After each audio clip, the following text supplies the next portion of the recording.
Is Chelsea continuing its transformation to become the new Brighton FC? And are we set to miss out on signing Victor Osimhen this summer? Today, my friends, we have a ton of big stories to get through, so I hope you guys definitely enjoy. Don't forget to share your thoughts and opinions. They are forever welcomed. And if you guys want to help the channel, hit that like button if you like today's video. Hope you guys enjoy, and getting straight into things. And we kick things off by discussing some positive news surrounding Reece James. Now, earlier today, Reece was spotted wearing football boots, and when I saw that photo today, it only told me one thing, and I was hoping this meant that Reece James is taking part in some light training sessions. Well, courtesy of The Athletic, we have confirmation right now that Reece James is in fact beginning light training sessions, and Reece hopes to come back in time for next month. So for myself, I'm a bit surprised by how quickly James could be back, but we know that his surgery was very successful, very quick, very swift, and for myself, I'm really curious to see how Reece James now controls his injuries going forward into the future, because you'd like to think that this surgery will help him maintain some sustainability, I guess, in his health and his fitness. And, you know, this is a guy that whenever he's not in our team, we miss out on his qualities. Malo Gusto is doing absolutely phenomenally right now, but in my opinion, and I'm sure all you guys will agree, Reece James is still number one.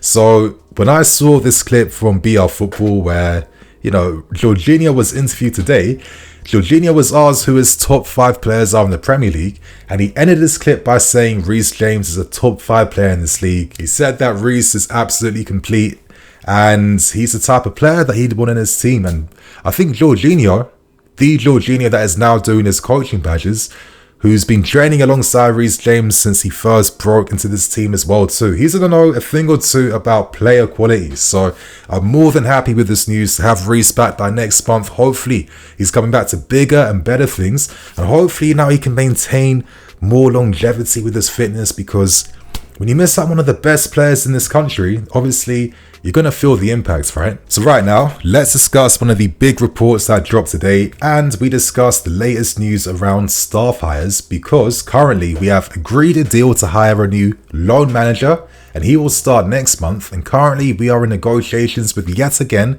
another staff member from Brighton, and this time it is Paul Jewell's son, Sam Jewell. And we hope that he takes control of... He is currently Brighton's head of recruitment, and we're hoping that we can persuade him to sign for us so he can take on a global scouting role for this football club. So to start with things, let's understand who this loan manager is. His name is Josh Marsh, and we've hired him from Swansea. Now, at Swansea, he was the head of recruitment and he was a head scout, so he has a ton of experience in the areas that you want to see. So the fact that he's taken over this loan manager role, I think is absolutely key, because I think we have to understand this.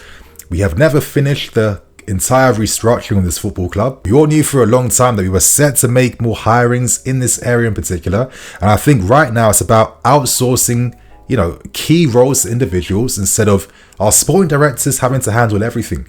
You know, I can imagine it gets quite hard not only, you know, selling players, negotiating to sign players, of course, scouting, you know, daily conversations with agents, etc., etc. I mean, you can go on. So the fact that we can now outsource key roles to, you know, particular experts, I think, should hopefully make the operations at this football club a lot more concise and a lot easier. Now, Marsh is set to take over a role that was once held by Paulo Ferreira and Claude Makelele. And I guess hiring Marsh makes even more sense considering that his brother Ed Marsh is already part of the club setup. So this makes a lot of sense in terms of synergy, relationships, etc., etc. And I think this role is so important because we have ambitions to increase our multi-network strategy.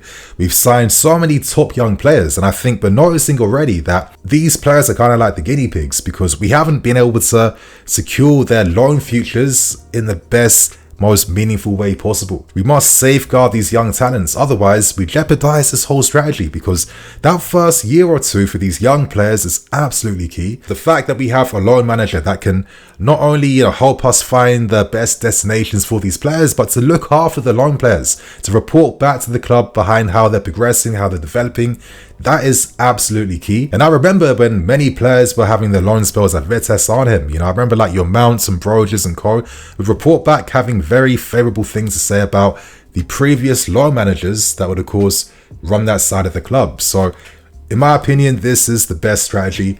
And to move on though to Sam Jewell, as I said, we're hoping that he can take over the official global scouting role, and essentially this means that he would be in control of the loan destinations for, players within our club network. So for example, he would handle the negotiations and loans between our players going to Strasbourg. And as I'm saying, with how big the operations at this club are set to be, we haven't even finalized everything. In the future, we'll probably have like 2, 3, 4 network clubs under our model. Of course, we've been inspired by Man City.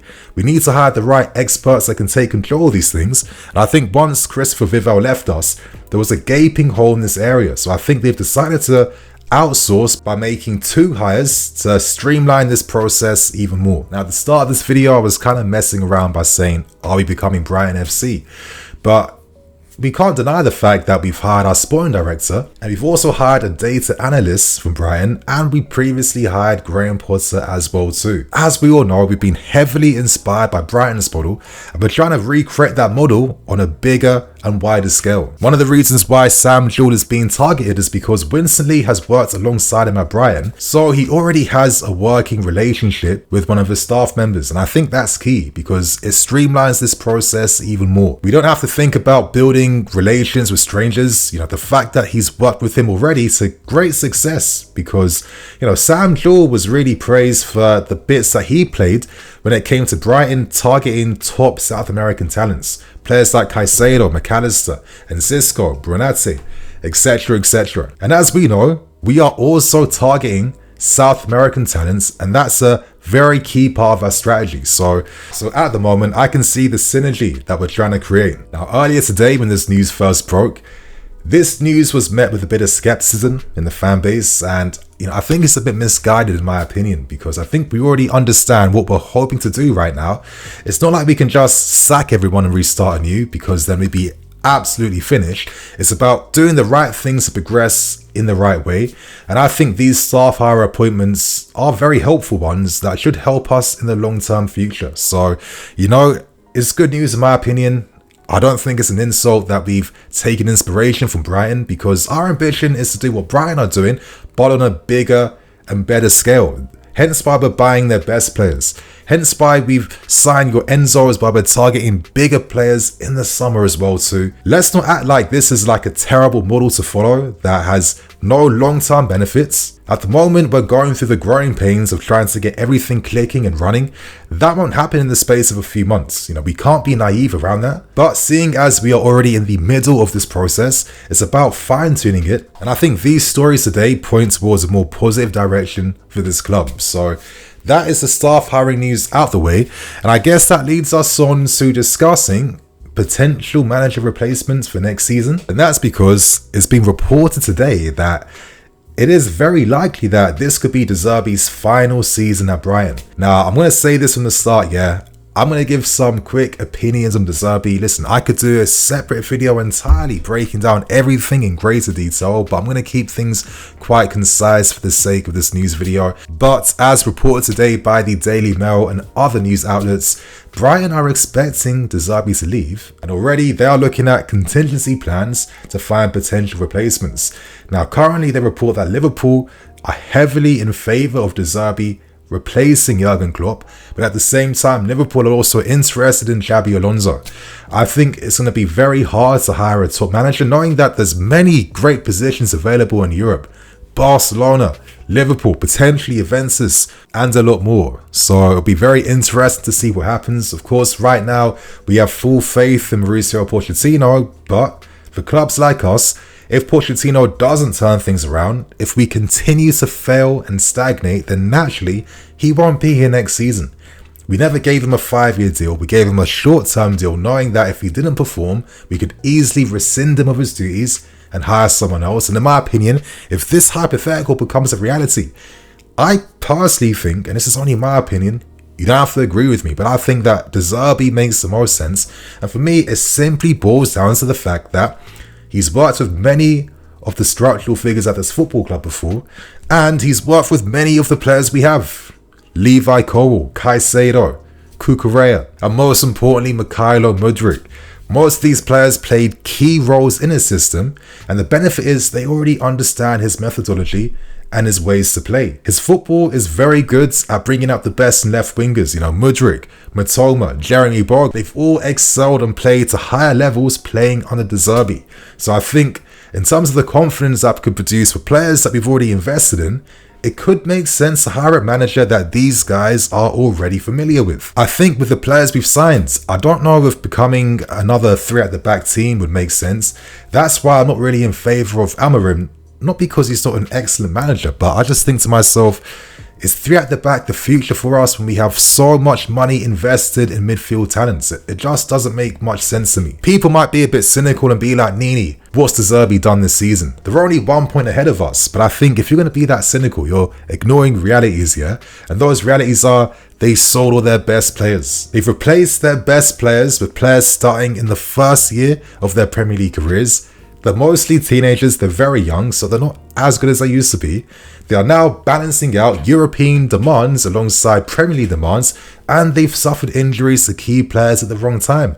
The fact that they're still top 10, I think is still testament to this guy's managerial ability, but I imagine that he'll be a bit frustrated knowing that he can't really progress at Brighton, knowing that clubs are picking off all their staff, picking off all their players, etc, etc. So if Pochettino did leave, I think De Zerbi makes the most sense for the sake of the players that are existingly at this football club. So that's only my opinions. I'd love to hear your guys' opinions. Let us know below. Do you think De Zerbi would be good? Or do you think another manager makes more sense? And to end things with the final story. One of the biggest stories of the year so far is the confirmation that Kylian Mbappe will be leaving Paris Saint-Germain at the end of the season. And it seems like Real Madrid is his next destination. The reports are coming out. It's breaking news everywhere right now. And because of Mbappe's imminent departure from Paris Saint-Germain, they are targeting a top-class, world-class replacement. And as reported today by The Telegraph, it seems like Victor Osimhen is their dream striker that they want to sign. Now I think to myself, but didn't they just splash big money on Ramos and Mourani last season for like nearly 180 million apiece? Both of these guys have been squad players so far. They really want to sign another striker for like over 100 million. It's a bit crazy to me, but maybe Paris Saint-Germain are thinking we might move on either one of Kolo Mourani or Goncalo Ramos. That could make sense. And they've had big interest in Victor Osimhen. Now, De Laurentiis said maybe a few weeks back that he believes that Osimhen will either sign for Real Madrid, Paris Saint-Germain, or move to the Premier League. And I think we can't forget this. At Paris Saint-Germain, they can offer him Champions League football. They can easily activate his release clause. They can easily meet whatever wage demands. They could outpay us. And we can't forget the fact that it's not the first time that they've beaten us to signing a player. They've signed Moscardo and they've signed Ugarte. So they've had a recent reputation of doing that. They've signed Ousmane Dembele and Barcola. Other players that we also hope to sign as well. So, you know, is it crazy to believe that is Osimhen to Chelsea on the line right now? Who knows? There's plenty of time left. But is it any surprise that we are getting small indications that we haven't completely ended interest in looking at other striker alternatives? You're looking at Gyökeres from Sporting Lisbon. Sechko is a name coming up, even though I think he is very raw. And of course, players like Vlahovic are also options on the market too. If there was one striker I would go for, again, like I'm going to sound a bit crazy, but I would actually wait for this guy.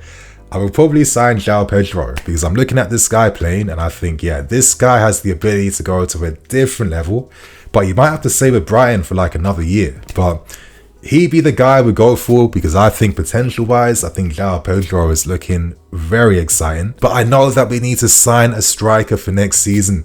So if we miss out on Osimhen, that's going to have massive ramifications. And I think that Paris Saint-Germain must be respected because they have a history of securing some of the biggest names in European football. And they've had a better success rate compared to us. So things will get very tense. Let's see what happens. I feel like the striker shortlist right now isn't the most exciting, but I feel like in the next like 2 years minimum, it will be. Listen, if I could sign someone right now, I know it's a João Pedro, but Lautaro Martinez would be my dream option because I've always rated this guy. But obviously he's close to agreeing terms with Inter Milan, so he's not on the market. Yeah, things are a bit difficult in my opinion. But anyway, my friends, they are the latest reports that have come out today. Share your thoughts and opinions. How do you feel about these stories? And hopefully you like the video and hit that like button too. I'm Nini FC, this is BlueLionsTV. I'll see you guys tomorrow with the preview for Man City. Cool.